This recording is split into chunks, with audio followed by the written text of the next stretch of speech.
Meeting will please come to order. Barbara, please call the roll. We have Commissioners Berard, Fleming, Funderburk, and Levine present. Thank you. This proceeding is broadcast on Channel 35. The exact broadcast times can be found by contacting Channel 35. We'll do opening remarks, and then we'll take a couple of items out of order. I just have one brief opening remark, which is many of you were here last Friday when we celebrated the historic agreement between the City of Los Angeles and Great Basin Air Pollution Control District, which settles decades of conflict between us with regard to Owens Lake. I did not feel at that time that our water people received adequate gratitude. We thanked them.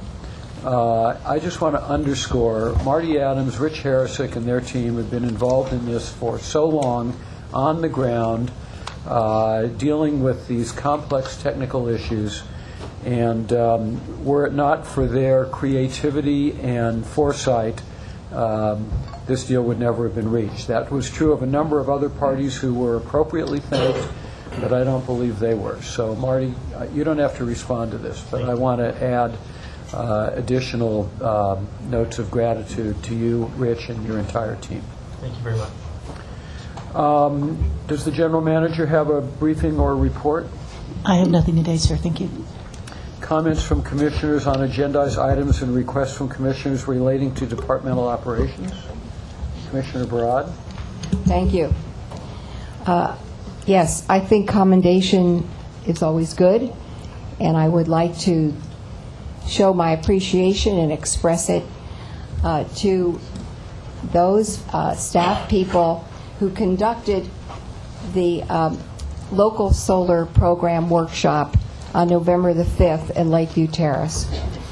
I was very, very impressed with the presentation and the Q&A afterwards.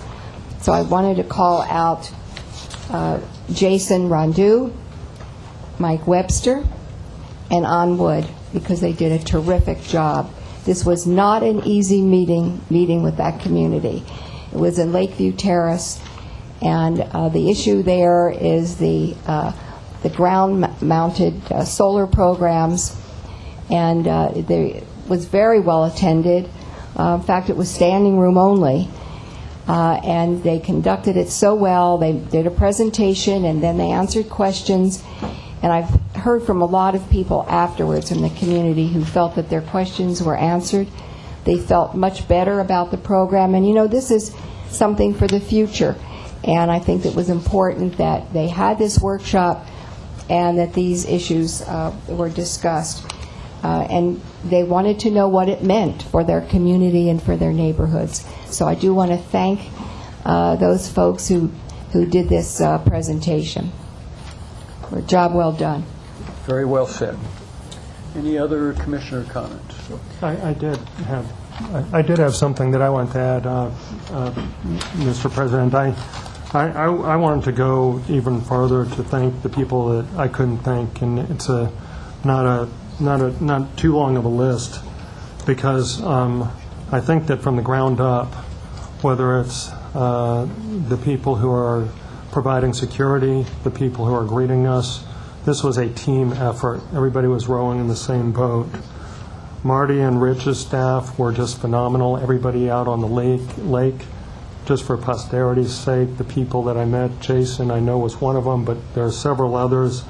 Rich Brown and his staff. It's nice to thank Mike Fuhrer for his leadership. But Rich, I call it the Brown Imperative, came up with some great tactical ideas. And both Richard, Tom, and Joe Bryovich, whose name was mentioned a couple times, and Julie Riley, the rock star, but also people like Michelle Lyman and David Williams, who were also very instrumental in making things happen and protecting us. And one of the final points is Commissioners Barad, Fleming, and Noonan were there for Mel, Levine, and me. While we were out there spending all of our time, they were taking care of a lot of the things that might not have gotten the press, but they were important to making sure that this organization works well.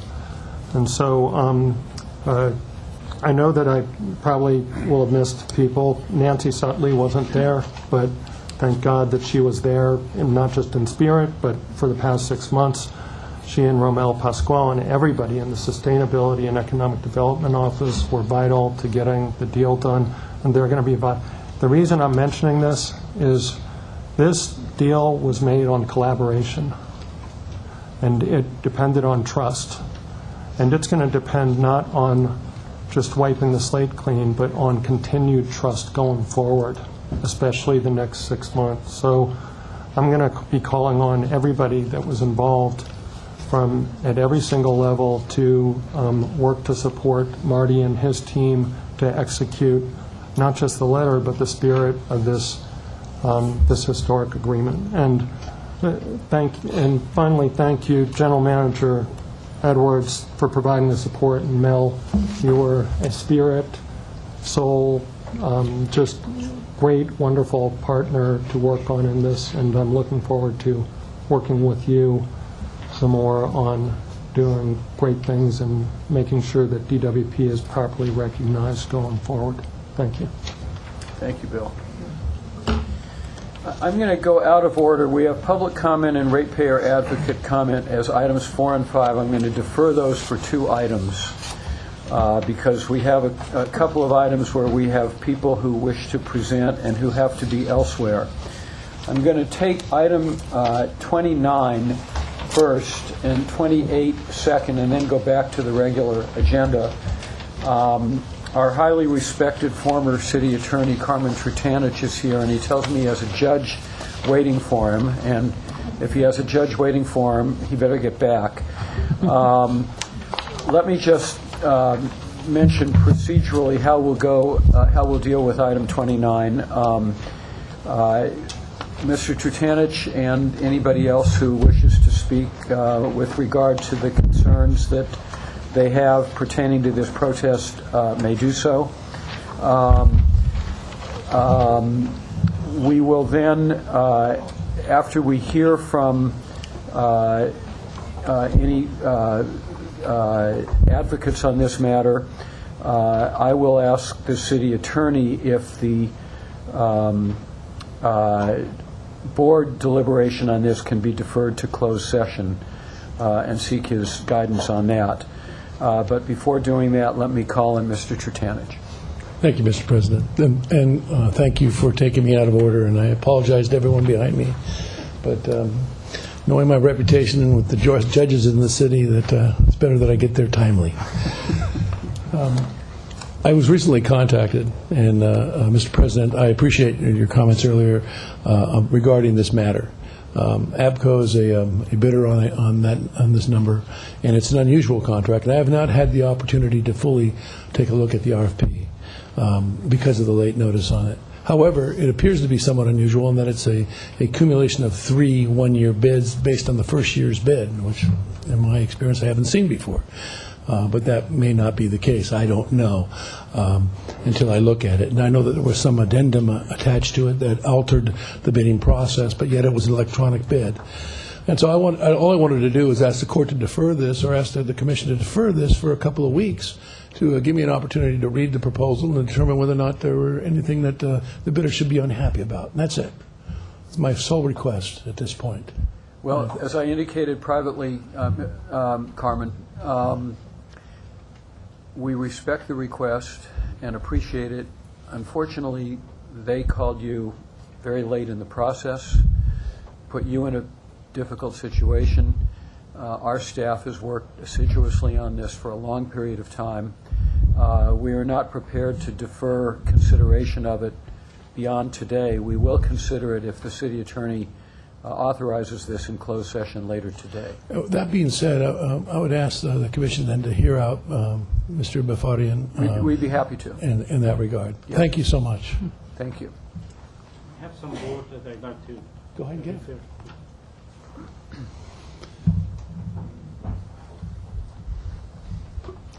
As always, it's a pleasure to see everyone here this morning. Come back and spend some more time with us. No, thank you. Under different circumstances. Been here, done that. It's deja vu.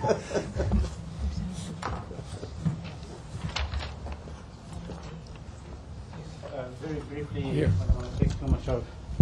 Go there. I'm a professional civil structural engineer from UCLA and general contractor for 38 years. I founded this company 38 years ago.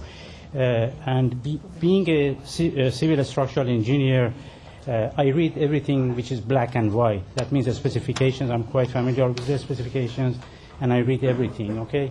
And on this bid, I read the specification, which I prepared here. The invitation to bid only talks about invite electronic bids. That means everything, all the bids has to be done electronically.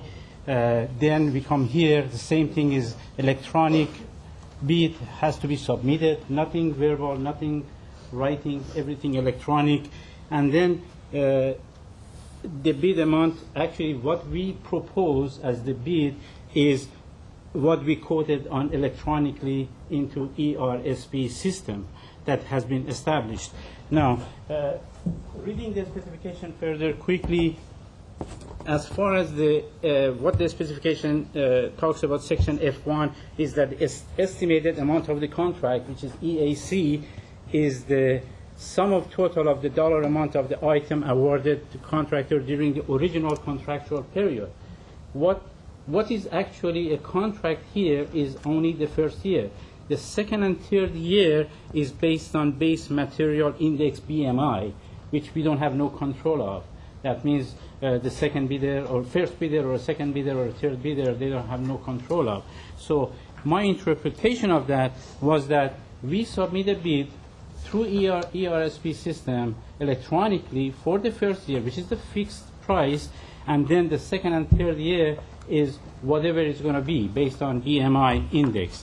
And then another point here in the specification, it says that the determination of a quoted bid price, the base material index BMI shall be utilized to determine the quoted bid price.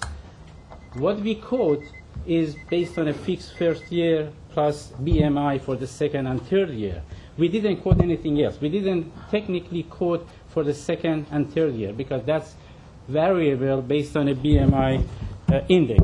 Now, another thing that was a bit confusing here is that based on this specification, what was supposed to be determined, the comparison of the bid, estimated quantity for comparison of bids is only the estimated quantities for the first year, for the original bid. This does not mean 3 times 180, for example, for item number 1. So relying on these things, that how the comparison is going to be done is based on the estimated quantity for comparison of bid for the first year. We receive the bid, we use our bid preference because we are a certified small business and local business enterprise, and we adjusted our pricing accordingly and submitted the bid through electronic ERSP system. Now, then we received addendum number 1. Addendum number 1 does not make any reference to any specification or anything. Here's addendum number 1 in its entirety. Addendum number 1 says that modify ERSP bid, remove pricing type, period type, and number of additional period. There was additional period here, which is typical in a 3-year contract because we bid 3-year contract. Could you wrap up your remarks, proposal. please? Quickly. So we thought that since they removed the number of additional period, then it's basically a 1 year plus BMI response. And then if you go to ERSP system right now and punch in an addendum, this addendum comes up. Exactly the same thing. Number of additional period is removed, pricing adjustment, optional year accordance with division F1, which is variable. So what we are requesting is that grant us the contract for the first year. The second year and the third year is variable based on whatever the BMI is, and we are ready even to limit our adjustment if the city wants to do that. Thank you so much. Mr. President, council members, thank you for the opportunity to be heard, and I'll wait for your decision in camera. Thank you very much. Thank you for the presentation. Once again, it's a pleasure to be here. We understand your concerns. Council, can this be deferred to closed session? Yes, it can. Okay, we will do that. Very good. Thank you very much. Thank you. Once again, thank you for the courtesy, and I apologize to everyone in the audience. Tell the judge we didn't hold you too long. You can pay the fine. We will now move to item 28,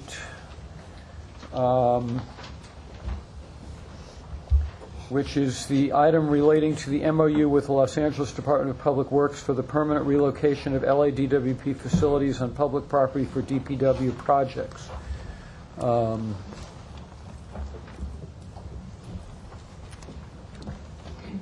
Who is going to present? I will start. Good morning. Marty Adams for the Water System. I have Kevin James and Ted Allen with me today, representing Public Works. The MOU that you have in front of you is an attempt to resolve some kind of long-lasting issues regarding lack of an official public policy and something that would provide some predictability for both agencies. We have had various approaches at paying for infrastructure relocations when they essentially collide with public works improvement projects, which are street improvements and bridge improvements and things of the such. And the way we've handled this over the past has never been formally adopted by the board. It's always left staffs between the agencies to try to battle out who would fund different projects. Projects that have been funded from the general fund have been handled differently than projects that may have had bond money or other avenues of revenue that Public Works would be able to secure at this time. And so what's been as a result of this is that a lot of projects that could be funded, particularly with outside money outside of the city, haven't gone forward because there's been a missing gap, and that's the amount of money required for utility relocation. And we've tried to move some projects ahead, and it's left some money just kind of lingering in the ether as to what we would do with that. So what we have in front of you is an MOU that basically provides some opportunities and a spirit of cooperation between the agencies. So what this would do is allow the public works projects to have some certainty by knowing that there's a set amount of funding that they could pull on. It's not money that we're paying out, but it's basically infrastructure money that we would spend in-house like we do, but allows them to direct a small fraction of that to coincide with the public works project so they can maximize the dollars that are available. At the same time, it also gets some of the issues that we have in terms of street construction addressed, helps with moving forward on trying to resolve some permitting issues, traffic routing issues, work hour issues, and other things that we believe we could probably handle in-house that'll expedite what we do and save us money in terms of time. And it gets a lot of public works improvements that the city's trying to accomplish taken care of. So as I said under this, we're not sending money, we're basically allowing them to direct a small fraction of our work to handle the projects that need to be done for the city. So with that, I'll turn it over to Kevin. Thank you, Marty, and thank you to the commissioners for allowing me a moment to address you, President Levine, commissioners, and Ms. Edwards. On behalf of the Department of Public Works, I did want to be here to ask for your adoption of this resolution regarding this MOU. What it does is it finally establishes a clear understanding and a procedure between the Department of Water and Power and between the Department of Public Works for the relocation of water and power infrastructure that, quite frankly, at times it interferes with the public works projects that are city-sponsored. As you've heard from Marty, you may be independently aware, this is an MOU that has been a long time in the making. So I think both Ted Allen, our deputy city engineer, and Marty, as well as others, have worked on this for quite some time. I know that some months ago, soon after Ms. Edwards just started her post, we were in an early meeting for the two of us on this, something that's been around for a few years. But it does a couple of things that I think are important for both departments. First of all, it caps the costs for relocation of water and power infrastructure for the Department of Water and Power, which makes budgeting, of course, more certain.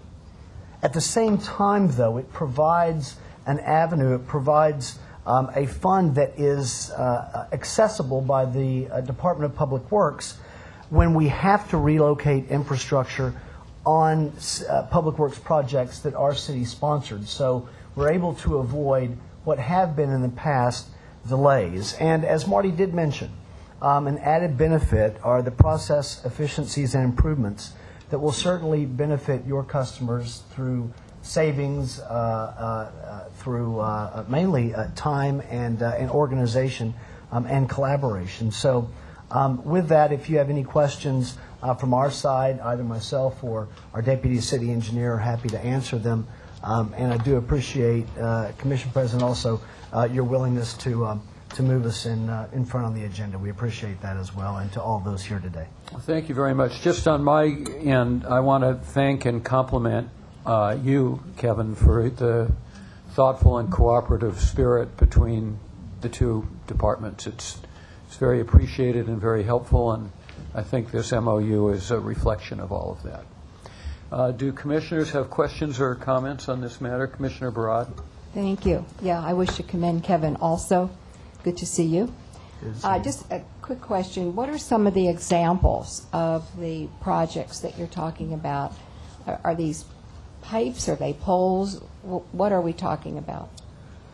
Hi, Ted Allen. The public work on the public works side, they're mainly street widening projects or the significant street projects on our end. So oftentimes the relocation, it tends to be power more than water, but it could be power poles relocated, could be a vault, could be water lines sometimes, or hydrants.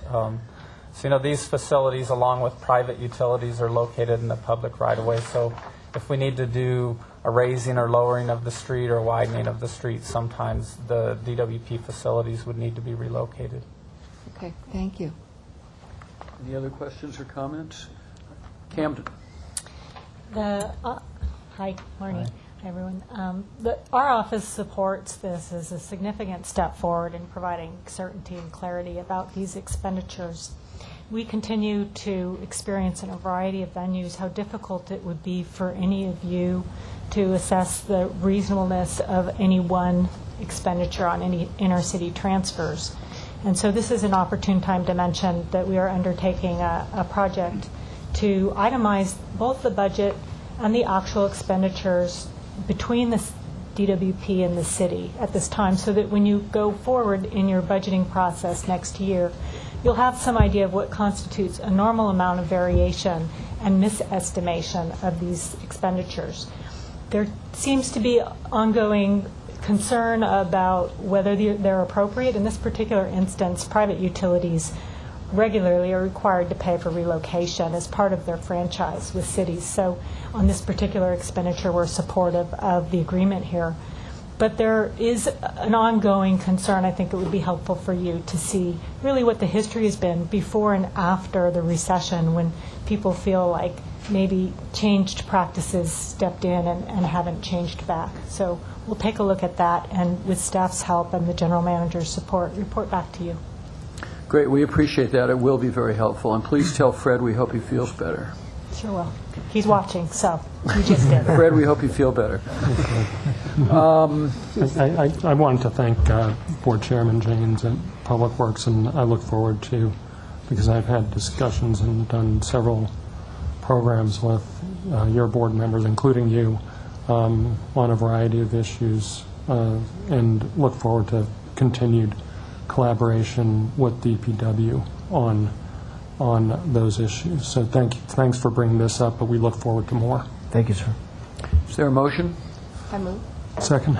Those in favor? Aye. It's passed. Thank you. Thank you Thank you, all. sir. Thank you all.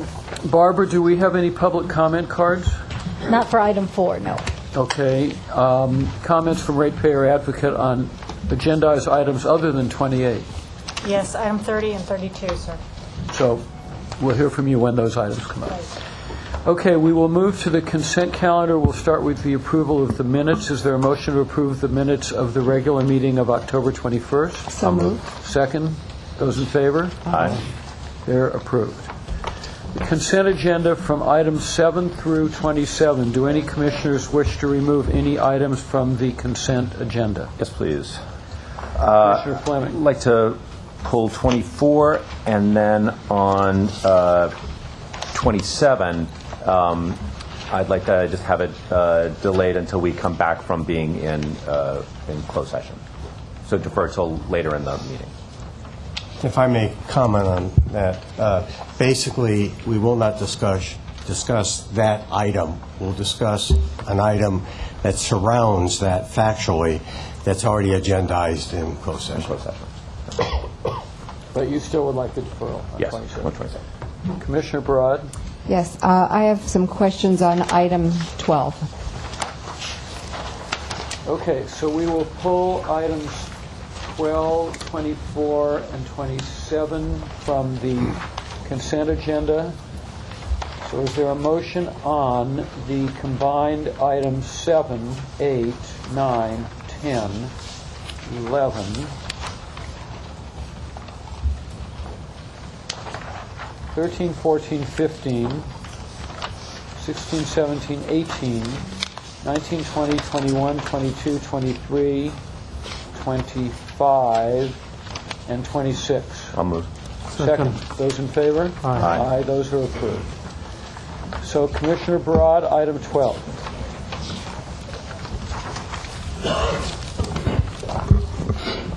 Wow, we've saved a lot of people some time. Wow. I was going to say, you saved That's the yourself a lot of money. answer to your question.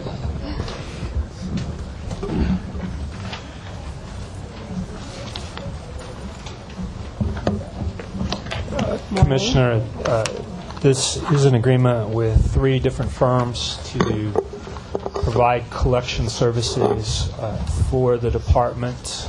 These collection services are specific to closed accounts. While we all know we have a significant delinquency issue that we're attempting to address, these particular agreements are to hire 3 different firms and divide up the work associated with customers that have moved from their existing locations and they had an outstanding balance due upon their departure, and we have been unsuccessful, meaning they probably didn't move to another location and become our customer again, or the name changed on the accounts as they moved, and so we've been unsuccessful, and so we're seeking the authorization to hire these firms and be able to provide those accounts to those firms for purposes of collections.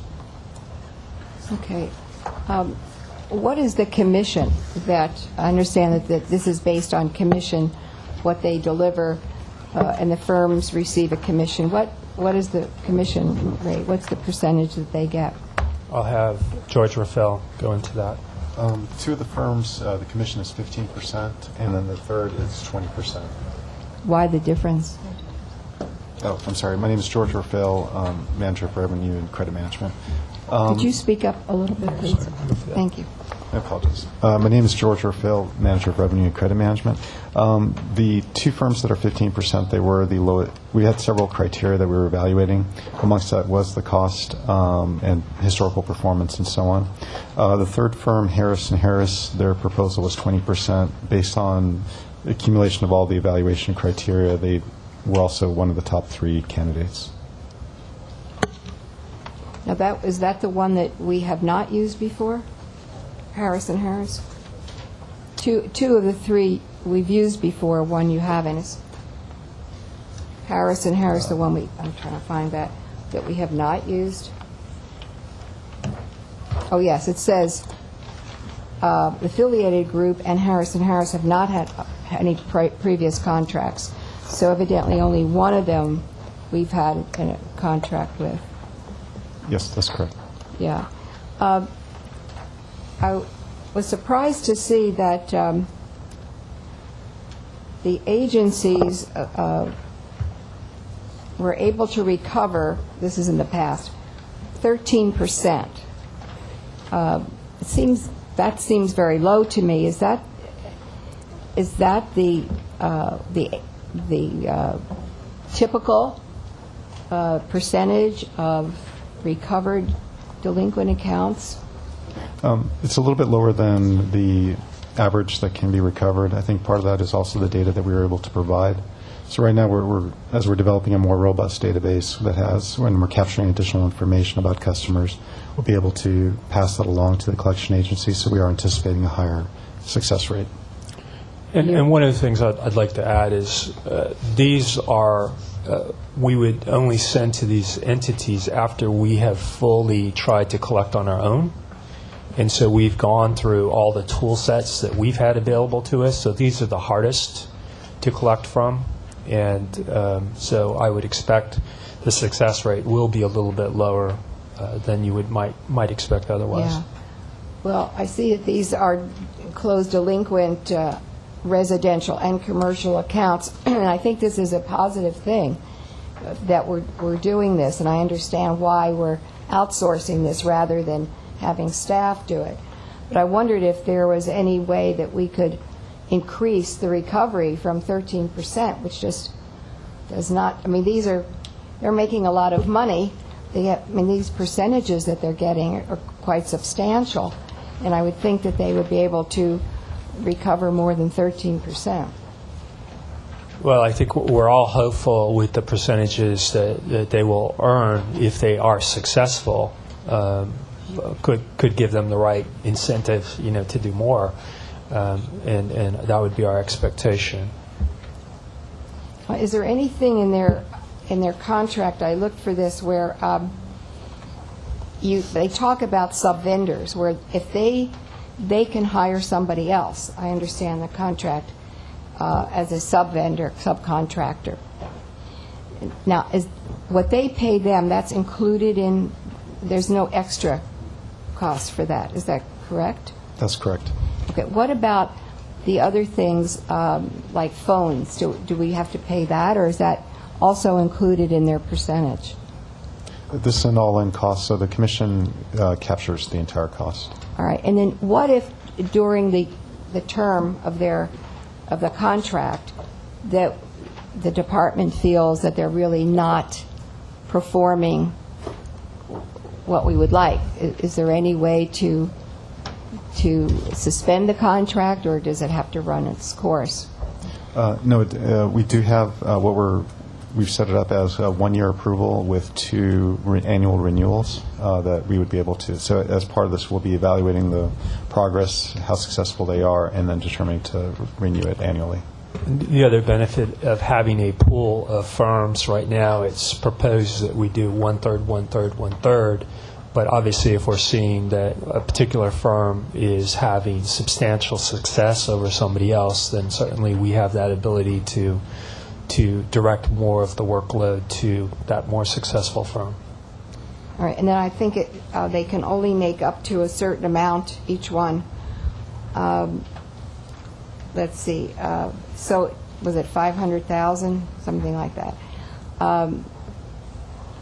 So then they bring back all the ones that they couldn't. They return those.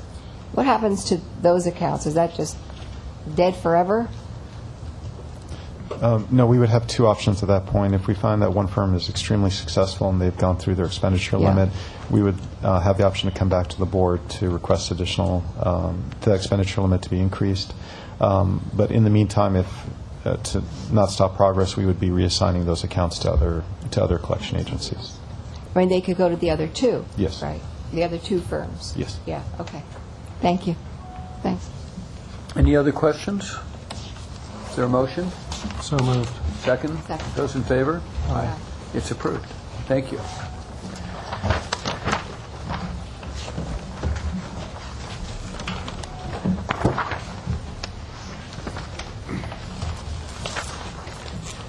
Item 24, Commissioner Fleming.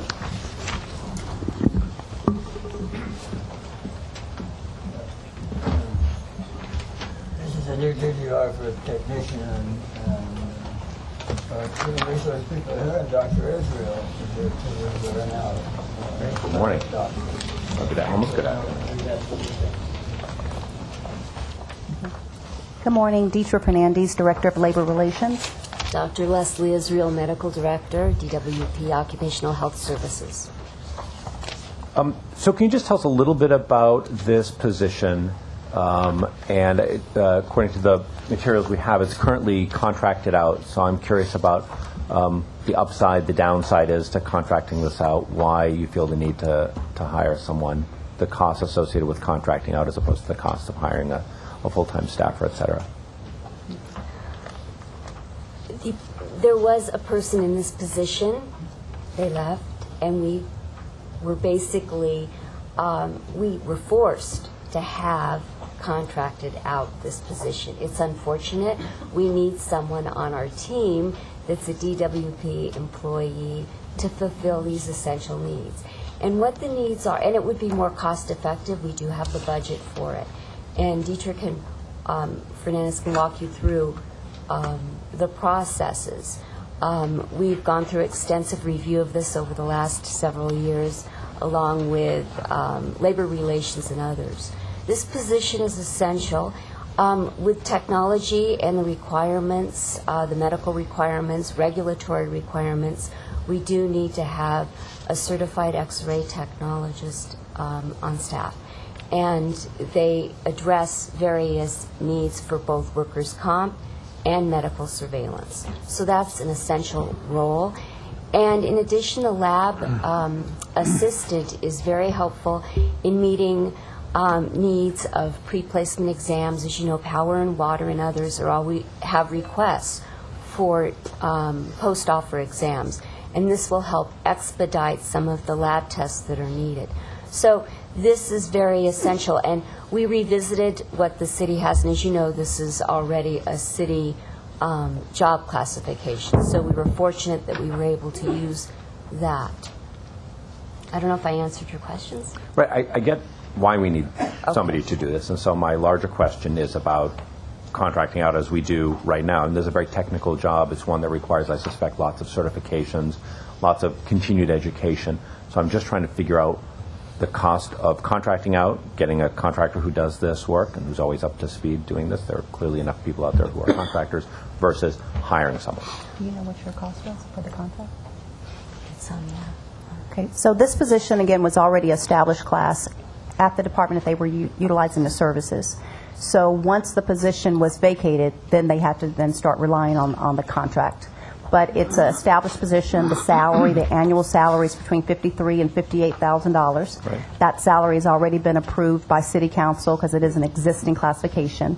So we're getting the authority to actually just bring it over and utilize it. If I could interrupt for a minute. The question is, you were contracting out for a set of services, paying a set amount of money. You've made a choice now to supply those services by hiring an individual. What's the economic advantage? Part of this has to do with the fact that this is a lab assistant as well as an X-ray tech. And it's much more cost efficient to have this person doing those two jobs. Currently, our X-ray tech can only do X-ray. They cannot support other services that we need in-house, such as what this person will be able to do. Okay. Hi, Commissioner Fleming, let me answer your question for you. Shanna Pasquale. We had an employee who was a radiologic technologist, and she retired after 30 years. We had the contract as a backup only in the event that if she were to retire or if she was off on long-term disability or she was on vacation and we needed to have X-ray services be provided, we could rely on the contract. When she went to retire, she retired from a job classification that was no longer being used in the city. The city job classification that's being used is the X-ray and lab tech. We are required to fill the position because the position was previously filled. It's just we're using a new job classification. The contract had always been just as a stopgap measure to make sure that services were provided in the event that we had a long-term disability or we had a situation where the employee who was performing that work could not perform the work for whatever reason. So the contract really was only there specifically as a backup. It was never intended to be used specifically to replace that job classification from being used. What's the contract cost us? Do you know what the contract cost is? For right now, for the X-ray tech, Yeah. it's great. It's actually, as I recall, it's greater than what we're paying for this. I think it's over $150,000 a year because it's X-ray and nursing as well. Mm-hmm. It's backup nurses in the event that we have a shortage of nurses or we have nurses that are off on disability. So the contract is larger than one person, you're saying? Correct. Mm-hmm. It covers more than one service as well. It's not just the X-ray, it's also nursing services as well. And if we don't find a qualified candidate, we just keep using for this position, even if the position was approved, you just keep using the contract. We will use the contract, but we've already asked, the city personnel department to start doing an examination for this job classification. So at some point in the not too distant future, within the next 12 months, we hope, we'll have someone on board. But in the event that we are unable to find someone, yes, we have the contract as a backup. But again, it wasn't intended to be used primarily to replace the position. Okay. All right. Thanks. Other questions? Is there a motion? So move. Second. Those in favor? Aye. Aye. Any opposed? Aye. Or no? No. It's passed 3-1. Thanks. Commissioner Fleming opposing. Okay. That dispenses with all but item 27 of the consent calendar, which we'll defer. We move to item 30.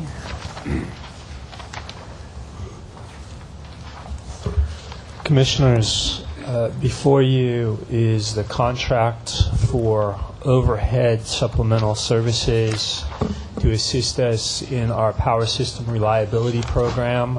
We've had discussions before concerning the backlog of activity that's necessary to boost our reliability around our distribution system.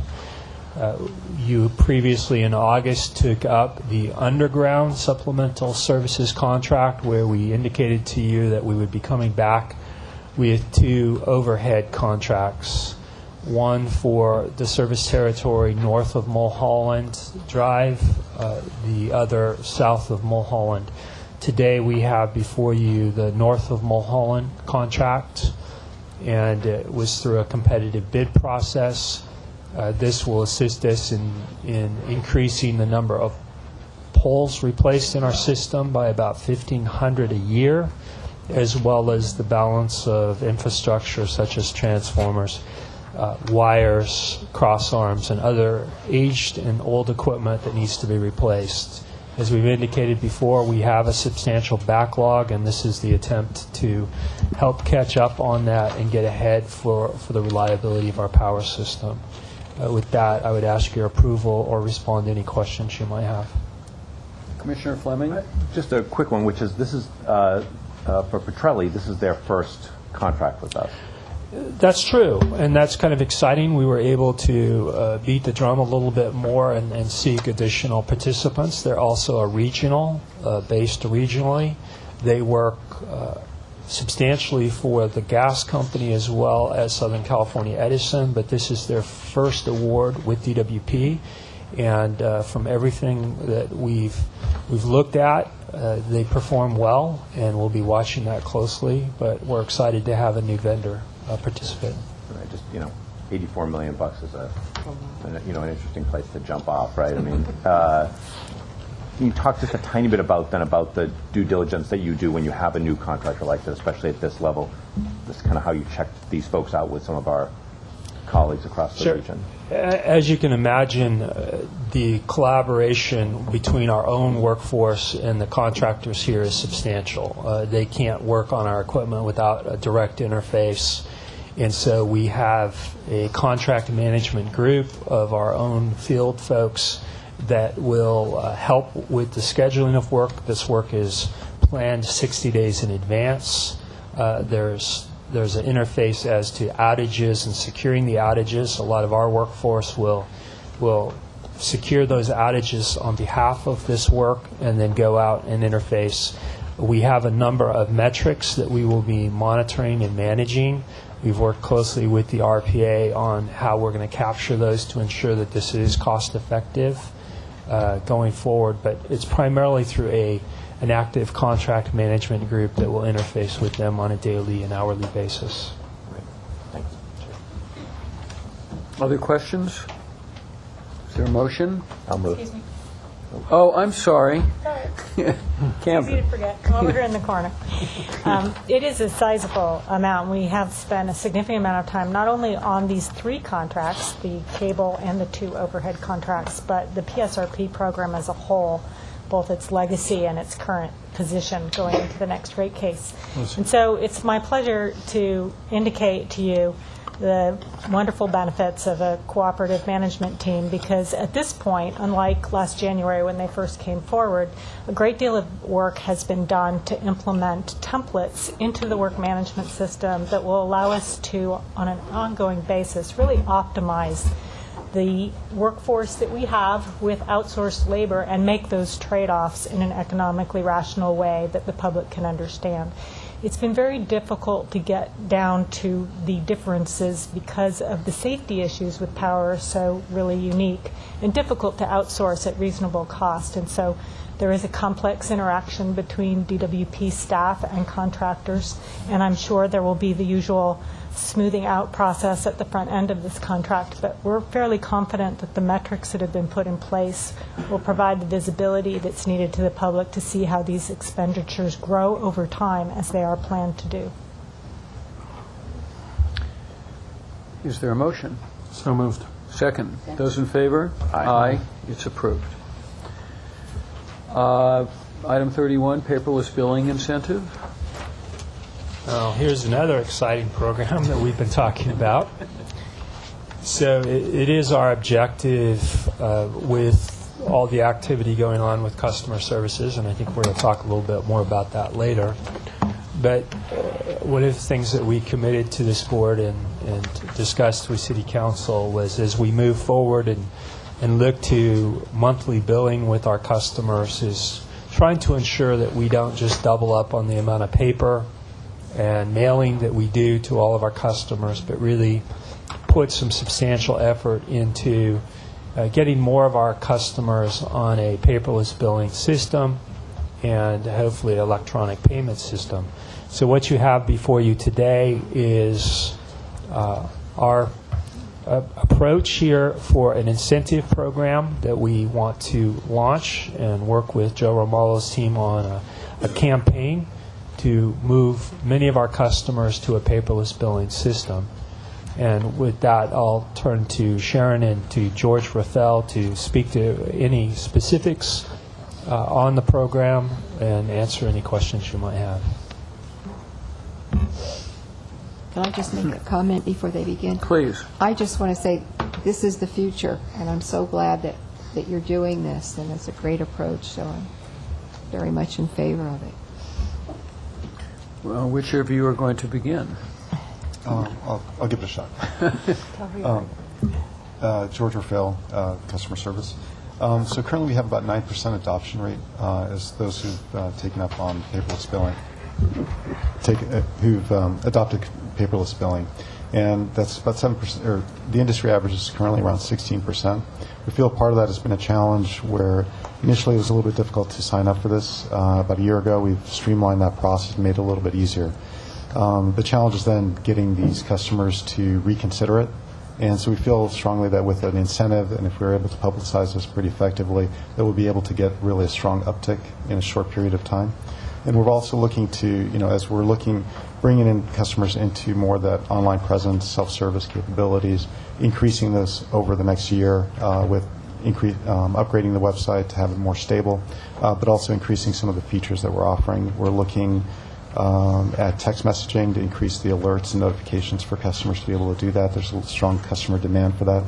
And then increasing the payment options where they're able to electronically remit their payments in the method they prefer and they feel more comfortable and secure with. So with this, it's a 6-month program where we'd be offering customers an incentive for $10 if they sign up for it. And then we'll hopefully it'll be seamless. It'll be online and kind of drive the communications there. Other questions or comments? I want to echo Commissioner Barad and compliment staff on this initiative and what we're doing and emphasize how important I also believe it is. I also, I don't know if we're in touch with Councilman Labange and his staff on any of this, but he's expressed a very strong interest in our paperless billing processes. So If you're not in touch with his staff, I'd encourage you to be. He's a strong supporter of all of this. We will do that. Thank you. Good. And we are. He has set a date to come through the call center in the next couple of weeks, and he's just very excited. Terrific. I'm not surprised. As long as he knew about it, I figured we'd hear something affirmative. Is there a motion? So moved. Second. Those in favor? Aye. It's approved. Congratulations. Thank you. We move from power to water.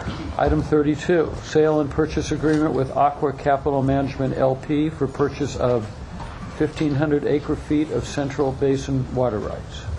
This is being brought to you per the negotiating instructions that we received from the board in closed session on October 21st. So this is to add 1,500 acre-feet of water rights to our Central Basin pumping allotment. It's being sold at $10,000 an acre-foot, which is the low end of the going rate for water in that area. It'll help us to meet our local water supply goals for the city, and we're just asking the board's permission for the general manager to enter into this agreement. We do have a minor modification to the resolution, which you received right before the board meeting. I think Julie Riley is ready to read that into record. The modification is for the purpose of better making sure that we're fully protected as we enter into the transaction. It is a real estate transaction, so it has to be handled as such in the title arrangements and that sort of I thought she only talked about Owens Lake. We're trying to help her diversify. Now she has to find another subject. I can read it when the board Please. is ready. This would be a modification of paragraph 7, and I will just read the revised paragraph 7.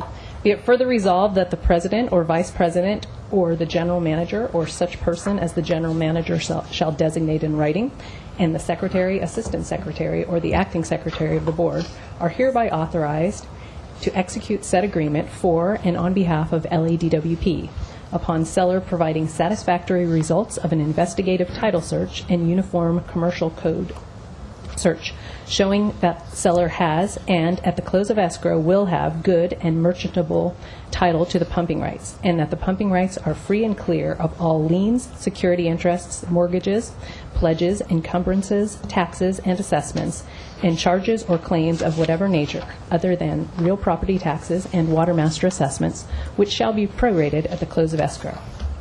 And paragraph 8, we would add the word to the third line on behalf of LADWP to the word amend would be inserted before the word execute. So we will incorporate those amendments into the motion.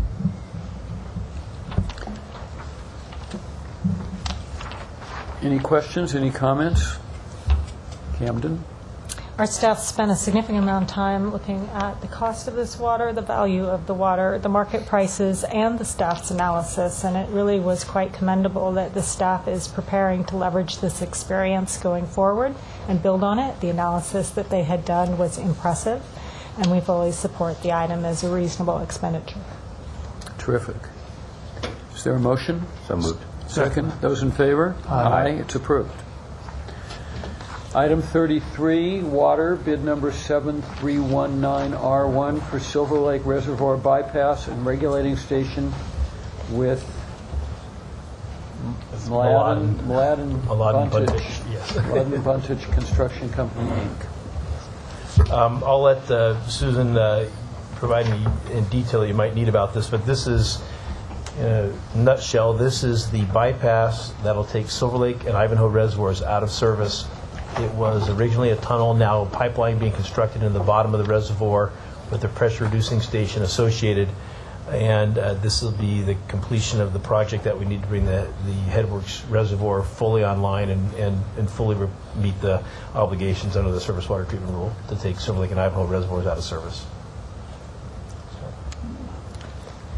Do you want to elaborate or just be there to answer questions if there are questions? I'll be here to answer questions if we have questions. Are there questions? Is there a motion? I'll move. Second. Those in favor? Aye. It's approved. Very good. Thank you, Susan. Excellent testimony. Great job, Susan. Okay. Item 34. Barron Ridge Renewables Transmission Project public hearing and adoption of resolution of necessity authorizing commencement of eminent domain proceedings to acquire 93 parcels of real property in the vicinity of Rosamond and Kern County to the Los Angeles County line and south to area west of Lancaster and then south to the vicinity of the California Aqueduct in Los Angeles, California. I know that we have some speaker cards on this, but I'll ask staff to go first.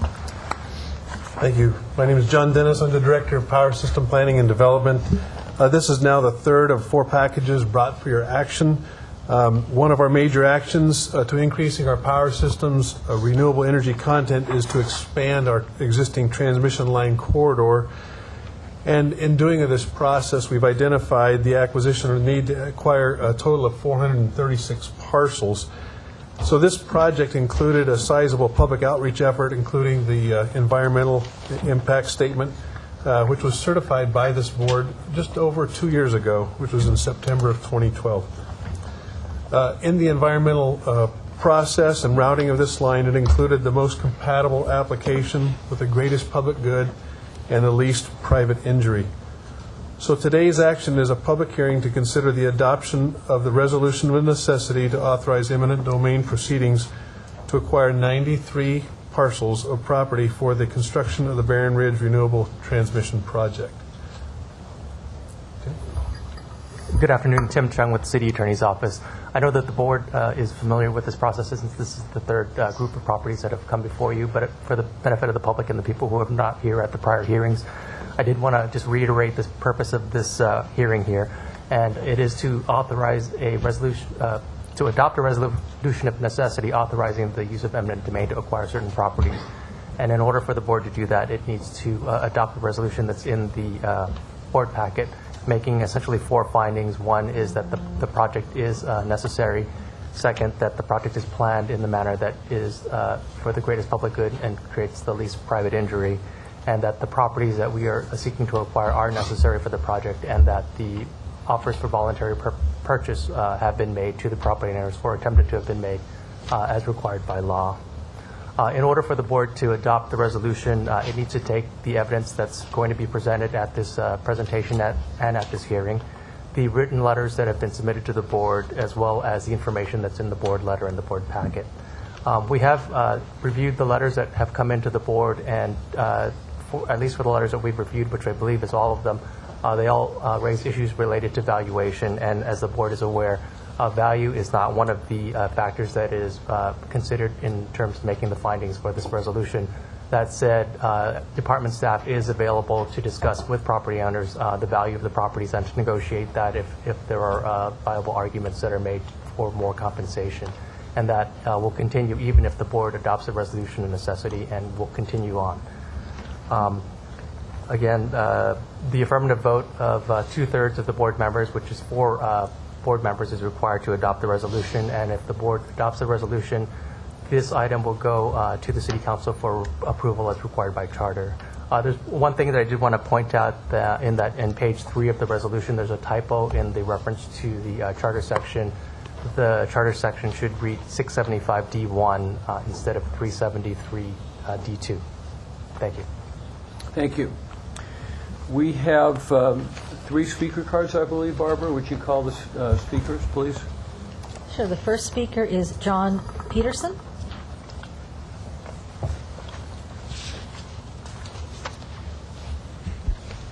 Good afternoon, honorable members of this board. My name is John Peterson. I'm an attorney. I'm here on behalf of property owners for parcels 3261015002 and 3261015022. We submitted letters. I would appreciate an acknowledgement that our letters dated October 31 are part of the record before us. Now, the issue here is one might look at our letters and conclude that our issue is overvalued. The issue is more subtle than that. One of the findings that you must make as a body is that the requirements of law have been made. Our contention is that the offer that was made is effectively a nullity because it failed to take into account certain components of the property issues, the property interests that are being acquired. The parcels I represent are the Wolf family interests, Rosa Wolf, Joseph and Margaret Wolf, and other parcels. They also own adjacent and appurtenant parcels 3261-015-003, not a part of this acquisition, 3261-015-004, not a part of this acquisition. What happens with that contiguous ownership is you have an assemblage, and the taking of the property that's being taken by this project is going to the remaining property will suffer severance damage. It has not been taken into account in the offer. Your appraisers did not take it into account. This project is not taking it into account. What will happen as a result of the taking by your project is that several of our parcels will be severed from public access when public roads come through there. There are paper roads slated out there. But roads will be, we will not have access, we will be landlocked, and that will substantially cause damage to the remainder property. That was not taken into account in the offer. We submit that as a result of that deficiency, the offer really doesn't rise to the level of an offer, and we ask that this matter be submitted back to your staff to have it properly considered. Other than that, we are not challenging philosophically your project or the other points in the before the resolution. Thank you very much. Thank you. Okay, the next speaker is Mark Saffron. Good morning. I'm Mark Saffron, and I and my brother own the parcel identified as 3261-016-001. And the offer in this particular case was submitted to me in July by a certified letter dated July 29, 2014. Within the context of that letter, there was a indication that the Department of Water and Power would pay for an appraisal. And I accepted that offer, and I was advised by the Department of Water and Power that they would pay up to $5,000 for an appraisal. I contacted Jenny Kim, who is the authorized representative of the Department of Water and Power. She assured me that the $4,500, which my appraiser indicated would be charged to me, would be paid within 3 weeks of mid-August. It wasn't, and I waited for that payment before arranging to have an appraisal. Thereafter, I received a threatening letter from Mr. Chung indicating that they were going ahead with the eminent domain. I then hired the appraiser. I committed myself to pay $4,500 for an appraisal, and I waited a little longer, and then things were not going as they indicated, and I had to come out of my pocket $4,500 for an appraisal on this property. The appraisal that was submitted by Department of Water and Power is so woefully deficient. It uses 3-year-old properties 35 miles from the property in question on remote streets. It's like looking to evaluate a piece of property on Ventura Boulevard and comparing it to a residential parcel on Arleta. So my appraisal came in at 4 times the amount of the valuation. I submitted it to the Department of Water and Power 30 days ago. I haven't heard one word from the Department of Water and Power considering negotiations, nothing to this point. With respect to the payment, I was promised that payment in August. I got it this morning. The check is dated on October 30th. Now, I think this, everything I've heard here is that all the praise for the Department of Water and Power. My brother and I have been abused by the Department of Water and Power, both as to a promise to pay for it and then not paying for it. I think that the fair consideration should be given to Mr. Herman's appraisal, which is substantially different than the one that you submitted. To look at the comps, you had to work, whoever appraised this property had to work very hard to lowball the evaluation. They've got one that's dated in 2011, and it's $1,000 an acre. And for all these foregoing reasons, I would ask that this matter be tabled until a reasonable and credible appraisal has been obtained, and that someone takes the time to negotiate with me with regards to fair compensation for this property. And I just think that one of my reasons for coming here today is the Department of Water and Power. You wouldn't think that this is necessarily an arm's length transaction since you have the power of eminent domain. I'm certain that with the number of parcels in question, a lot of people have been abused by these lowball figures that absolutely bear no justification to the current value. I mean, to use an evaluation in 2011 on one that's 35 miles away is like not having an appraisal at all. The 7 parcels that are appraised by my appraiser are all relatively current appraisals. They're all within the general vicinity of the property in question. And for that reason, I ask that this matter be tabled, at least until there's a fair opportunity for the Department of Water and Power to come up with a fair and reasonable approach and value the property. Thank you very much. Thank you. Okay, the next speaker is Zina Abrahimidad.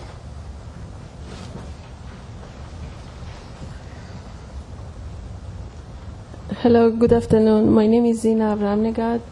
Me and another two partners, we purchased the parcel number 359-051-2200. In 2009, we purchased 67,000 plus all expensive. After a while, 1 year, the other two partners, they want to sell it to me. They said we want to sell it, and they agreed to sell to me. They part each partner 163, something like that, and I purchased from the other two partner, and I have it a few years. Is my property, and they send that letter to me. They want to pay pennies, and I think this is not fair. I purchased, I want to keep it, I agreed to sell it, the price I paid, the price to make me happy. They can't take my property to make me upset. This is my property. I have to be happy. I agreed to sell, I know I have to sell, I agreed to sell, but you have to make me happy to sell it. I think it's not fair to take my property, the price they want it. And they said they're going to pay for appraiser, and they didn't send me any check to get appraiser.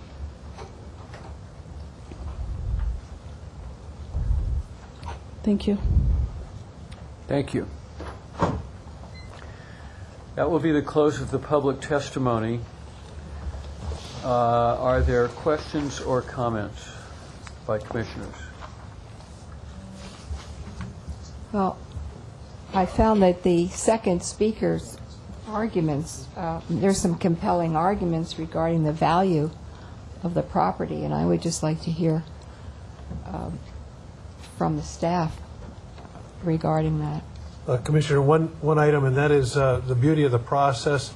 The department has gone through the appraisal process to do our best to use certified appraisers to accomplish the appraisals and do that work, but also to make it available in the process if the landowner wants to get their own certified appraisal of that particular land, then to submit that to us. We'll compensate them for the cost of the appraisal, and then we'll examine those and work towards the accomplishment of the acquisition of that property. So we'll compare those and consider that.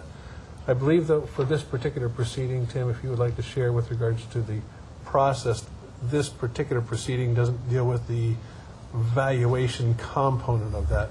That's correct. But we want to make sure we address your particular piece now at this point with these landowners. And we do want to make sure that it's very clear for those that are here. We have staff members that are here. There's about 6 or 7 from both our legal team and our real estate team who are glad to spend time with them even after the meeting today or right after this particular hearing, so they have face-to-face contact, active negotiations in the process.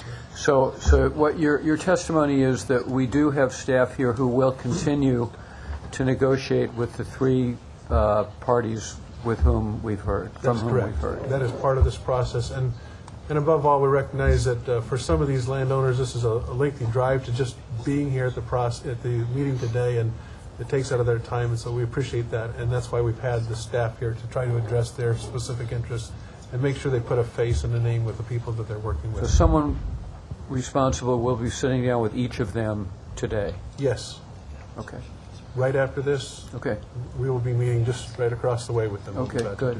Commissioner, there was a gentleman here who said he turned in a card. I did not receive it, but he said he turned one in that he wanted to speak on this item. Okay, I don't know if... let's have him speak.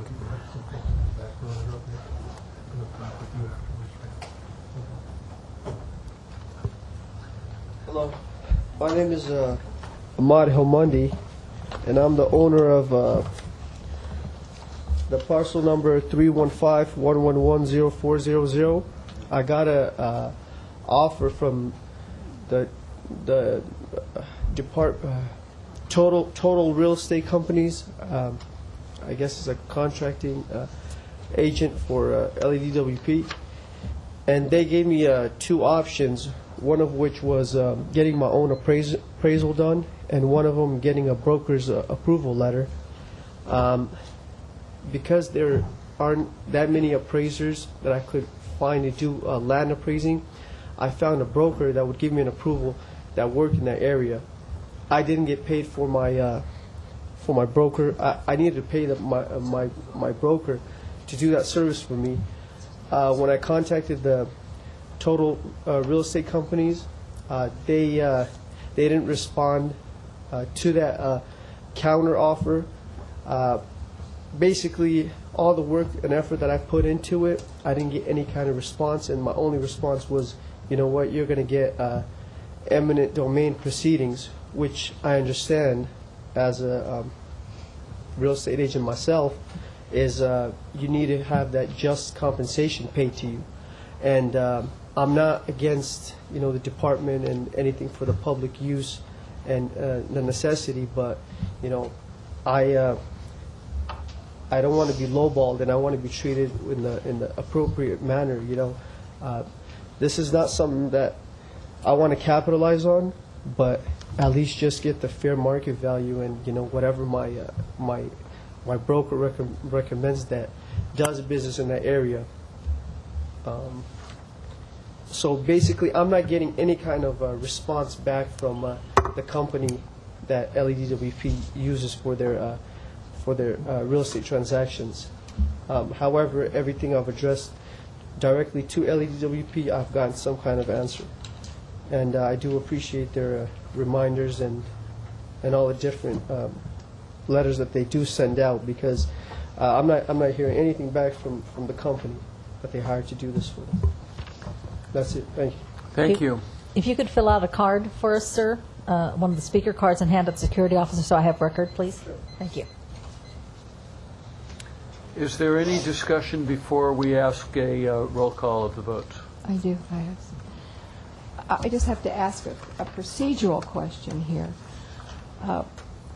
It looks like from our agenda that we're voting to authorize the commencement of eminent domain proceedings. So how can we vote on that before everything else is resolved? And how do we know what that resolution will be with the people who own these parcels? I think counsel explained that at the outset, but why don't you? Right. This is just to commence the legal process of acquiring the property through eminent domain if we are not successful in negotiating a voluntary purchase. The department is continuing to meet with property owners and is willing to meet with the property owners on an ongoing basis, even if the board approves the resolution of necessity. The thing is that because of the time schedule of the project, we do need to move forward in order to be able to get the properties for construction, to keep. Okay, I hear that. I don't understand it, because I don't understand how you can begin something before it's resolved. Right. The process of doing eminent domain is having the court proceedings take place so that they can determine the valuation if the department and the property owner cannot agree on the value. So that's the purpose for moving forward. Again, the department is going to continue to consider the appraisals and the information that the property owners are bringing in, and we're, we would love to be able to resolve, the price with every property owner, but where the department cannot agree on the price, and the department cannot make a gift of public funds. So what our licensed appraisers are telling us is what the value is. If we get evidence from the property owners that we believe impacts the value that we did not have before, then we may reconsider the value and offer more for the property, and we can do that, and we have done that on certain occasions. But where the department and the property owner cannot come to an agreement, that's where we would request that the eminent domain be authorized so that we can take it to the court so that they can determine the value if that's necessary. And Commissioner... So procedurally, do I understand that if you and the property owners do not agree, the court would make an independent determination. It wouldn't necessarily accept one side or the other. It would hear from both sides. That's correct. And generally, it's a jury trial unless the jury is waived by either party. And so there would be a possibility that some of these parcels would be reappraised. Yes. And from this stage, we go on to the E&E committee as well as the full council. So we still have quite a bit of timeline in that process, but because of the project and the progress of the project itself, we're bringing this before you today. But I think you're getting a full commitment that it is our intent to negotiate a clean settlement and close these real estate transactions with all these parties if possible. That's our first and foremost goal. Yeah, because I think that there was the argument that some of these were appraised in 2009, and I think that's something to look into. Or I think that he was referring to a comparable sale. Yeah, taken into consideration. Yeah, some of these The appraisal areas, it was a challenge certainly to find comps to use for the process. These are more remote areas that there might not be as many transactions that took place. Camden? Our office has had a great deal of experience with eminent domain because it's so integral to utilities establishing facilities, and it's often the case when you have a large amount of parcel acquisition that is moving forward on a strict schedule that you have kind of a tailing off of the negotiations that schedule is kind of clipping on the heels of. But it's very customary to see negotiations reach fruition during, before, after hearings on the fair market value. And in fact, parcel assembly as small as 40 parcels will probably have what are called several holdouts. And these negotiations come down to, the proof that both sides have to bring forward and the resolution that they can bring, because really both parties have no interest in fully litigating and carrying those attorney costs. So the process itself has many built-in protections for people. There are many checks and balances, and our office took a look at the procedures that were put in place here to make sure that we do get to resolution without contested matters, and it looks like the department has done its homework there. Other questions, other comments? Barbara, would you please call the roll? Commissioner Berard? Can you come back to me? If there'd be a motion and a second. Is there a motion? I'll move. Second. Second. Okay, Commissioner Funderburk? Yes. Commissioner Levine? Aye. Commissioner Fleming? Aye. Commissioner Berard? Aye. Thank you. Someone will be talking with you.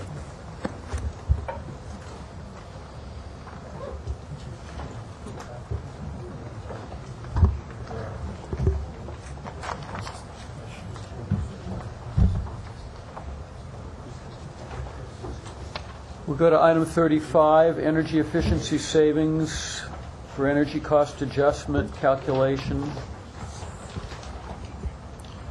Phil Leiber, I'll be presenting this and the next couple of items. The first two items have to do with rates.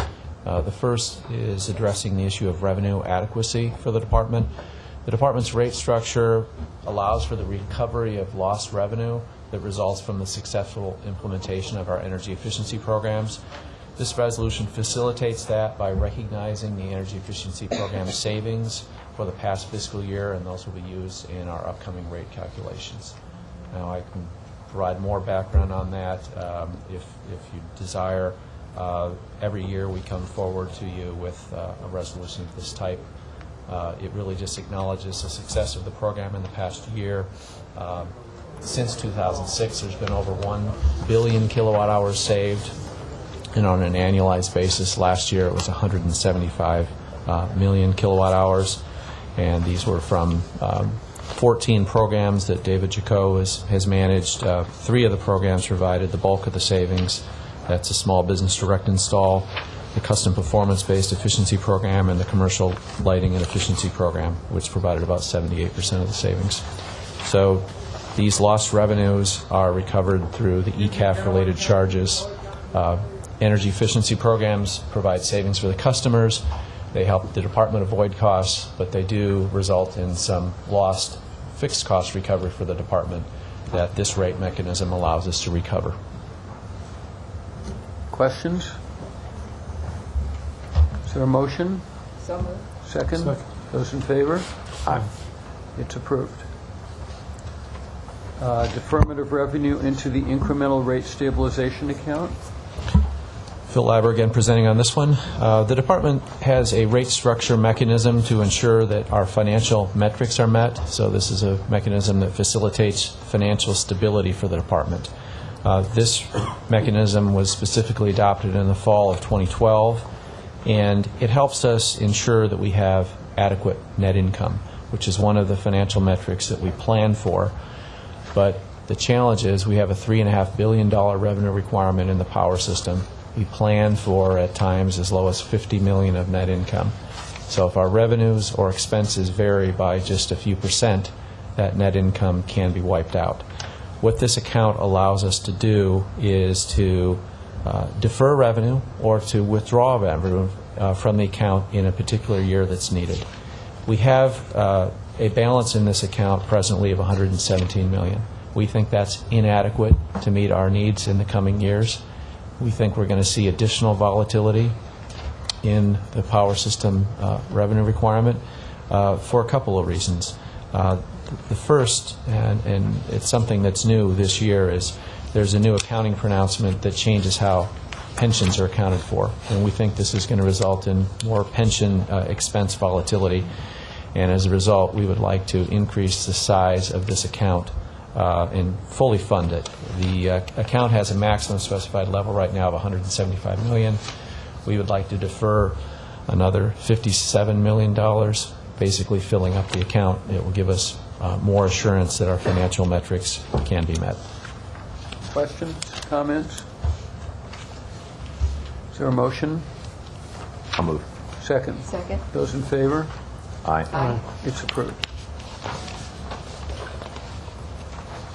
Item 37, authorization to sell up to $229 million of power system revenue bonds under resolution numbers 4888 and 4889. Phil Lyra again presenting this item. This is a planned transaction. On page 2 of the board letter, we provide an overview of the various financings that both water and power are planning to conduct in this fiscal year. We're actually coming to you a total of 6 times for separate resolutions. This is with respect to the power system. This is the second transaction for new money that we're conducting this year.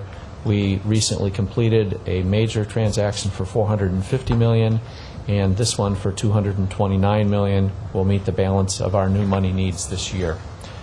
This is a supplemental resolution. We came to you in August for the initial resolution. What the supplemental resolution does is just provide some additional details. It names the particular underwriters who will help with the transaction, and those underwriters are Siebert, Branford, and Schenck, and they will, as the senior book running manager, and the co-managers will include Cabrera Capital Markets, Citigroup Global, Loop Capital Markets, and U.S. Bank Corp. As co-managers. We are hopeful to get a very attractive interest rate on this transaction.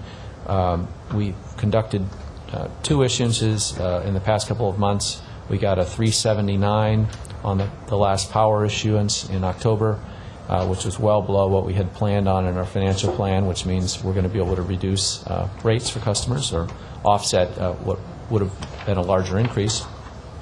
And we most recently completed a water system transaction in November at 399. So this transaction is scheduled to price in December, and we are hopeful that the rate will be similarly attractive.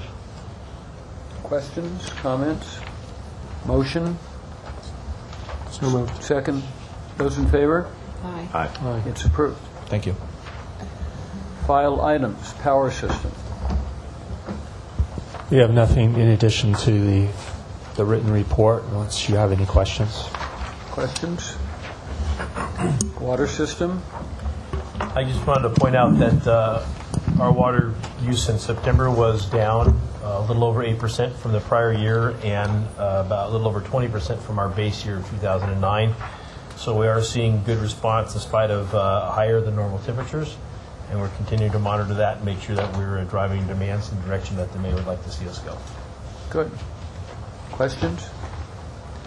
Financial services?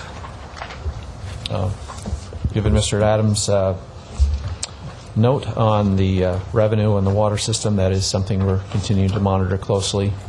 Financial adequacy is important. We are seeing the reduction in water revenues, and we'll be closely monitoring that throughout the year. We do have a number of rate structure mechanisms in place that should allow us to maintain our financial stability despite that decrease in volumes. Questions? Office of Sustainability and Economic Development. I have nothing to add from our written report unless there are questions. Questions? We move to B, first and second quarter 2014 report on payment of fines and penalties for environmental violations. We have nothing further to add from the written report unless there are questions. Quarterly status report for fiscal year 2014-15 on water quality regulatory compliance projects, first quarter July 1st to September 30th. Nothing additional. Let's just have questions. Renewable portfolio standard update. This is our standard monthly report, and the only thing of interest continues to be the level of construction activity on the various projects that you've approved. They continue to be moving forward aggressively, and we continue to see in some of the solar where they're adding the phases as that incremental energy comes on, everything seems to be looking good. Questions? Item 39, Customer Information System Conversion, SysCon. Thank you, sir. I'd like to just briefly open this. As the board is well aware, we rolled out the new customer information system in September of last year, and the rollout was, to say the very least, a rather bumpy one. We committed to the board at that time to not only bring you back periodic reports, but we also determined that we wanted to hire our own independent consultant to do a deep dive into the rollout overall and report back on what the specific problems were, not only so that we could continue to remediate them and move forward, but also as a learning exercise for potentially other large-scale projects, of which we do have some scheduled. So at this point, I'm going to turn it over to Randy to overview for you the upshot of that report, as well as our plan moving forward. Thank you, Marcy. And as Marcy pointed out, this was a commitment we made early on to do a deep dive into the root cause analysis of our billing system implementation and why some of the things occurred and the bumpy ride through. We certainly wanted to focus, though, all of our immediate attention on making the fixes, bringing things forward before we put the effort in. So I'm going to go through a number of slides here related to a report from a third party that did the assessment for us on their view as to what went wrong, and then I'll talk about some of the existing steps that we've taken along the way to correct, and then at the end provide an outlook on our future activity and where we're going. And you saw some of that earlier with our paperless billing and some of those things. So everyone knows we had a number of problems. We were very upfront about that. But what became evident to even internal to DWP was how few understood that our customer information system really is the foundation of our overall linkage to our customers. And a number of folks didn't appreciate it until things started going wrong. Then they started understanding that it was a key linkage. So many of the problems that we encountered with the implementation of the new system were quite harmful to our customers. They were harmful to the department's perception out in the communities and to internal morale with a number of our employees.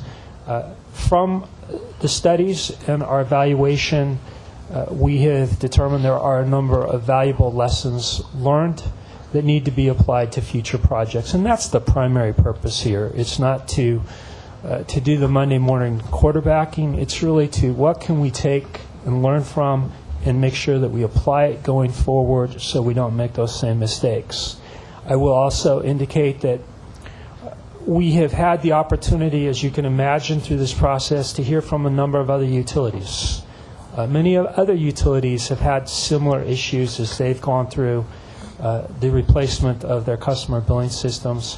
Several of our neighboring utilities have gone through it since we already implemented our system and went live, and they were able to take some of our lessons learned and ensure that they didn't run into some of the same problems. So some benefit there. Let's go through what went wrong. So our outside consultant, as indicated, conducted this root cause analysis and found there were 3 key issues. One, we had inadequate project management through the project. Our vendor had inexperience with the level of the system complexity. It wasn't that they weren't familiar with doing some system integration, but the level of complexity of our system, the vendor had determined they did not have that level of experience. And then we had an unprepared workforce related to being prepared to take on this new system. The department had hired a QA contractor throughout the project, and the QA contractor had provided several warnings along the way, and there was a failure to heed those warnings. So let me jump into some of the specifics.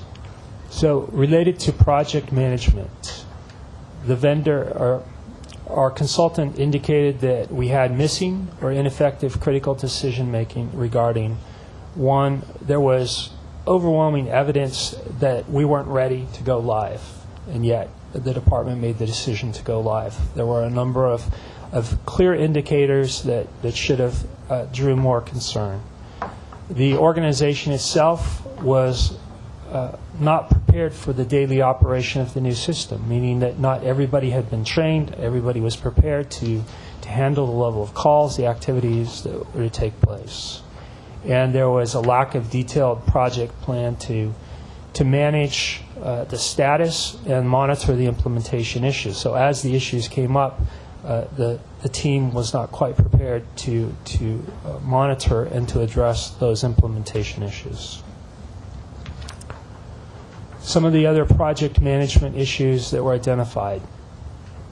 The team had, instead of a single project manager responsible and accountable, they used more of a team approach, a co-chair approach. It's not a bad approach, but for a project like this, our consultant determined that it probably wasn't appropriate, and so it led to some poor decision making and some lack of accountability as to some of the activities.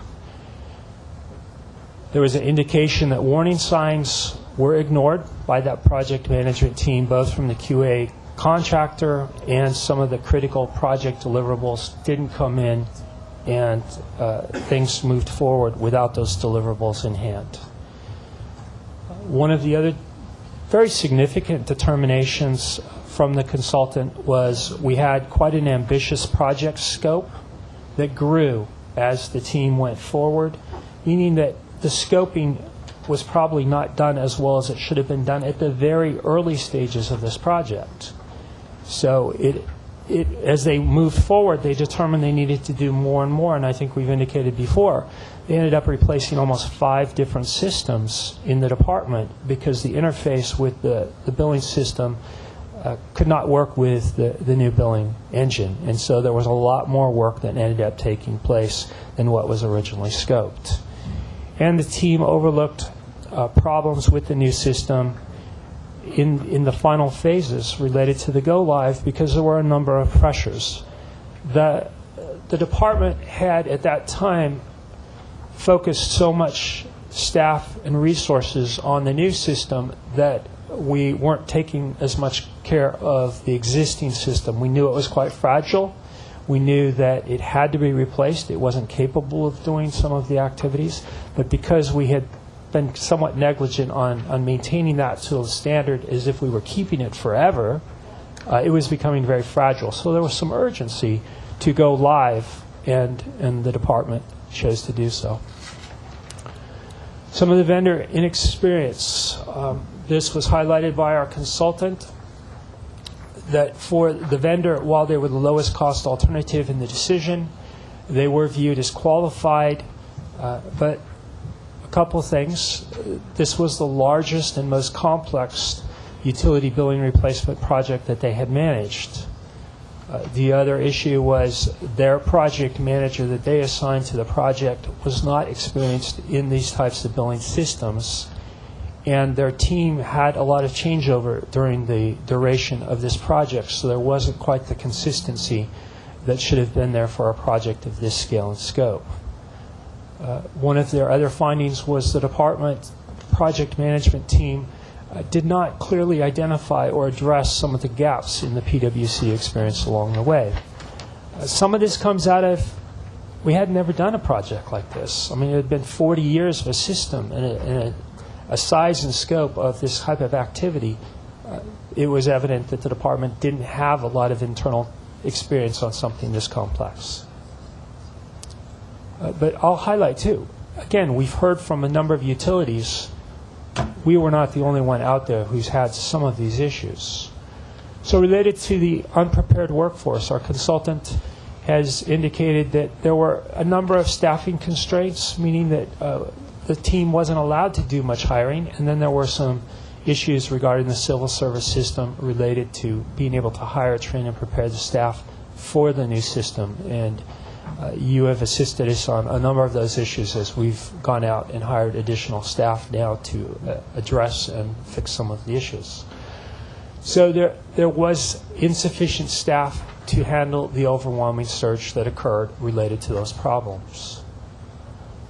One of the other issues highlighted was the system integrator turned over a lot of the project towards the very end, and so there was a lack of testing on some of the system for the readiness. A number of staff were not trained because they were still doing the programming and the coding up to the very end, and then there were some access issues because of the urgency on the go live. So some of the implementation problems, obviously, you've been very familiar with this. High levels of estimated bills, billing defects in accounts, delayed bills of high dollar number and number of accounts, billing issues related to the implementation on our collection process. We basically turned off collections, and that had a significant impact on our delinquency and very high call wait times. So you're very familiar of these issues that we've had to address. What did we do to fix the problems? So we made some changes related to leadership, related to the implementation of these fixes. We increased our transparency. We're doing the dashboard. You see the weekly dashboard. We've done a number of activities related to community outreach. We've refocused a lot of resources on the critical issues. We've provided some resources from the power system. The water system is assisting, the joint system. A lot of people are putting their efforts into supporting our customer services team to get everything back on track. We've hired additional customer service representatives and meter readers, so we brought in new folks that could also help us with the level of problems. We've trained or put formal training programs in place for our new staff as well as the existing staff. We brought in additional technical staff. You approved the Oracle agreement. We did the root cause analysis. The Oracle team is assisting us with additional system stabilization, reporting functionality, customer enhancements, and we are addressing the collections issues. So we've tried to tackle head-on many of these things in this report. What's the current status of our activity? This is as of the end of October, so even some of these stats are even further improved. But we've decreased by 75% the level of estimated bills, so we are under 5% of our bills being estimated, which is what we indicated to you was prudent utility. practice, and most of those are related to locations with gates, locks, animals, so they're access issues. The current status of our delayed bills, so we've reduced our delayed bills by 80%, and we're now at a level of under 15,000 of those bills, and those are more current to prudent utility practices. So a substantial improvement there. Our customer wait times up until October, we were averaging 7 minutes. I'm looking at the report from the first week in November, and we averaged 4 minutes. So there are many times of the day now our customers can call, and there's no wait whatsoever. So we've made substantial efforts there into improving the call wait times. Next steps. So what did we learn? I mean, there's some pretty harsh comments related to our project management and our approach here.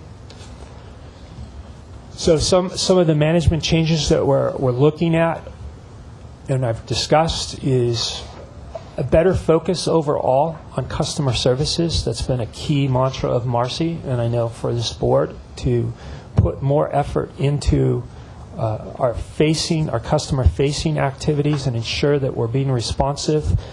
We have had a number of community outreach activities going on, and we'll continue those efforts. But we need to expand it, ensure that all employees at the department understand the importance of our customer services unit and the value of our customers.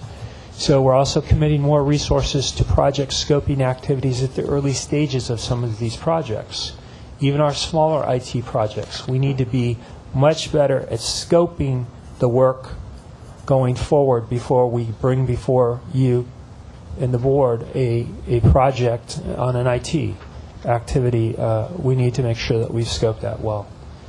Some of the project management deficiencies, we're certainly reevaluating how we would utilize a team approach versus a strong, experienced project manager for complex implementations. I can tell you, going forward for any major IT project, we will make sure that we have a strong single point of contact fully committed to those projects. We're identifying new project management talent within our organizations and implementing additional training to make sure that we train up and take some of these lessons learned so we don't make some of the similar errors going forward. These projects are quite technical, and they're using software that others have programmed and developed, but some of the basic project management principles cross the gamut on any of these projects and need to be implemented. Additional next steps, these are some of the things that I talked about just related to for our own employees and the training, as well as implementing more customer service metrics. Those are response type metrics. Those are criteria related to how we look at emails that come in, how we look at program delivery, and combining a number of activities on behalf of our customers. We have increased transparency across the board. This presentation today is part of that effort. We don't need others to come in and tell us what we did wrong. We put our effort into finding out ourselves, and we're willing to talk about it because we're going to fix it. And I think that's our strong commitment here today. What can our customers expect going forward? For all of our customers, they should expect a bill that reflects their actual usage, no more, no less, and that we are going to correct any and all billing problems and defects. Do we still have some? Yes, we believe we still have some, and we're working hard on those. But our objective is to have none and to correct any of those that we find that were outstanding and that we might have incorrectly billed our customer. We continue to implement more quality assurance in our process, monitoring both phone calls that we have and interactions we have with our customers, as well as checking our bills on a regular basis to make sure they're accurate and they do reflect true charges. we're looking to provide our customers a lot more self-service options. One thing we certainly learned is how quickly customers wanted to pick up that phone and get a response from us because they had no other mechanism. We're trying to open up a lot more tools, a lot more mechanisms for them to interface directly with us or take care of it themselves where they're available to do so, and ensuring that they have a lot more access to the billing data directly. So they can go online, they can look at their data, they can determine if that bill is correct or not. So we'll continue to work on those things going forward. It is our objective to now take this new billing engine that provides us a lot more opportunity and look at offering up a focus level pay plan in Q1 of 2015. So to kick it off, we think that will be important for some of our customers to give them the certainty as to the monthly amount that they will be paying, and that will help them in their payments. We are going to kick off the pilot of our monthly billing. We're going to take a few routes. We're going to do this slowly and ensure that it's implemented in phases, and eventually transition all of our residential customers to a monthly billing. We want to continue increasing our program offerings, and it is our objective to bring forward to you at some point a backup call center as well, to ensure that for emergency purposes, for some other thing that could happen in peak, that we have some incremental resources that would be available to call upon, so our customers don't again have to wait long periods of time to get through to our reps. So I don't really need to provide a summary. It's in your package. I'd be glad to respond to any questions. As indicated, the report tells us there were still a number of defects. We did change our remediation team internal and our approach to dealing with some of these defects and dealing with Oracle and managing how we're going to fix what's left and outstanding and prioritize those efforts going forward. So with that, I'll take any questions you might have. I have a couple of comments, and then I'll call in other commissioners. And briefly, I want to compliment you, Randy, and Marcy for diving into what has obviously been an extraordinarily difficult situation. And it's entirely appropriate for you to note that we're hardly the only ones who face this kind of a difficult situation in a complex IT rollout. We all are keenly aware of national problems of even greater significance than the ones we face, which doesn't in any way reduce the severity of the problems that we had. They were very significant. They hurt us very badly. They hurt our reputation and our image very badly. But having said all of that, Marcy and you and the team that you assembled dove into this, and in what is actually a relatively short time, although it was agonizing, made a huge difference and have turned things around. I mean, we obviously have. It's not over. There are other, as you indicated, items that need to be fully fixed. But I believe that you deserve a great deal of praise for the both effort and successful effort that you have undertaken. Other commissioners have comments, questions? Commissioner Barat. Yeah, I think it's always difficult to do a self-evaluation, and I appreciate the honesty here. As you know, from my first day on this commission, I talked about customer service, because that is the first connection that our ratepayers have with this department. One of the things that I had mentioned early on was to change the menu when people call in, that they shouldn't have to listen for a lot of different options if they have an emergency or it's a hotline. So where is that item now on your menu when people call in? I'm afraid to make a statement because someone will pick up the phone and give it a try. Tom LaBonge does that to me.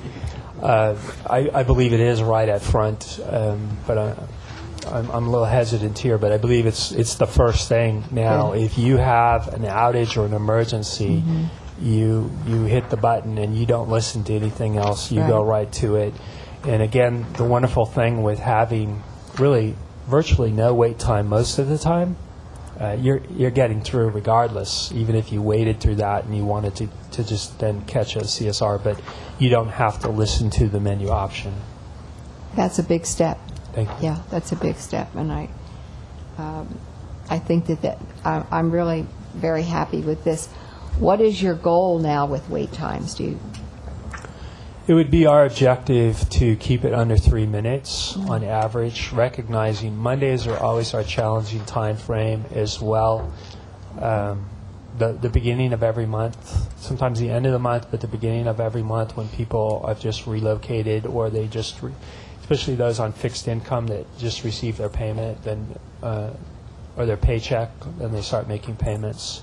The one thing that I'll speak out, Sharon Grove and Campbell Hawkins have done is they've trained all of our billers that sit in the back room to be able to answer the phones if the rush comes in on the phone calls. And now we're working the other way to train many of our customer service, the call folks, to do some of the billing when they have some excess time. So we're really trying to ensure that the workforce we have can be a lot more versatile going forward in using the tools that are available. So that has been very helpful too. Now, when people, if they're going to switch to paperless, are you anticipating that people will call and say, have questions with that process? Where both the monthly billing and the paperless launch, we're planning on doing them in a phased approach to ensure, again, we're going to be watching closely. We're all timid here on call wait times. And so we're gonna phase these things in appropriately so that we can be responsive and be responsive quickly. Hopefully, if we provide the right material out there and literature and outreach, as you know, we're now holding outreach, customer service outreach days on Saturdays at 5 of our billing centers. This is no longer a bill resolution day. This is just the ability to come and pay, but we're also, most of our program offerings are being offered on those days. We'll be pushing that and providing some ability to educate our customers when they come in on those. When you phase in the paperless, is that kind of a pilot program where you just do it in certain areas first? No, it's really how we approach our campaign. It'll be available for everybody at the same time, but we might campaign it by doing mailers or emails to certain groups first, and then phase it in. But it would be available if you called and we hadn't yet reached out to you, but you heard about it, you'd be able to sign up for it. So you can maybe iron out some glitches if there are some. It's really just handling the volume. Okay. And as I think I've indicated to you, it's our objective to ensure that every new customer or customer that changes service, it's the default. You will be paperless unless you ask otherwise. We don't believe there's a reason unless you just don't have the availability of that technology that at this point it's the default. Okay. Thank you, Randy. Sure. Great report. I wanted to thank the work of Randy and Marcy as well in getting this off the ground. I remember the head of the school for my high school gave a long lecture about the hard right and the easy wrong, and I think we may have done the very easy wrong of trying to get this to market, and it sounds like PwC has some things to answer to, which I'm assuming you're negotiating with them for their role from this root cause report. But the hard right was looking at ourselves, and I think that that's what this management team's about. That's what Marcy Edwards about. Not to flay ourselves, but just to learn from it and move forward. So the last thing I wanted to bring up is I was looking at a children's book, because, I always look to parenting for my lessons. And I was looking at a book called Flat Stanley by Jeff Brown. And And here I have Flat Alex, who's my law partner's son. Brown said people should think twice before making remarks and then not make them at all. Well, I heard a lot of rude remarks from customers, and while they may have been deserved, I think that DWP staff, especially those on the front lines in customer service, are to be extremely, supported and congratulated for the work they did in working through a lot of rude remarks that they may have received, and being diplomatic, being responsive, and working through things. So we will continue not to make rude remarks, but people are welcome to say whatever they want, and I think that under Marcy's leadership and Mel's leadership, we're going to continue forward and make this the great utility that it can be. Said it all. I would like to make the board aware that the TMG root cause analysis will be available online. Randy's presentation, an effort to frame it, as well as the strides we have made, the significant strides we've made in the particularly the last few months, that will be available online. And then it's accompanied by a letter that I had provided to all of you during the meeting. Thank you, Randy. Council, do you have any magic words for us? I don't know how magic they are, but I have words. Thank you.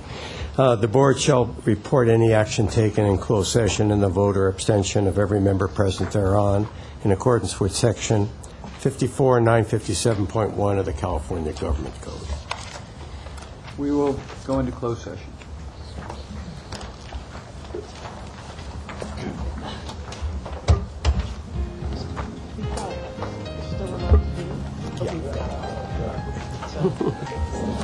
Since you asked on that. Yeah, there's no point.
recording.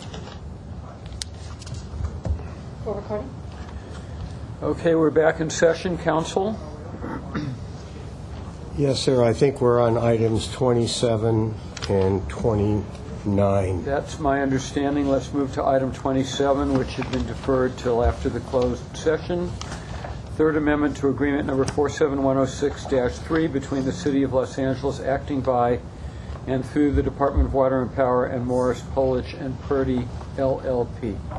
In addition of $3,338,500 for a new total of $6,163,000. No change in term. Contract will end in July 2015. Is there discussion? Is there a motion? So moved. Second. Those in favor? Aye. Aye. It's approved. Move to item 29.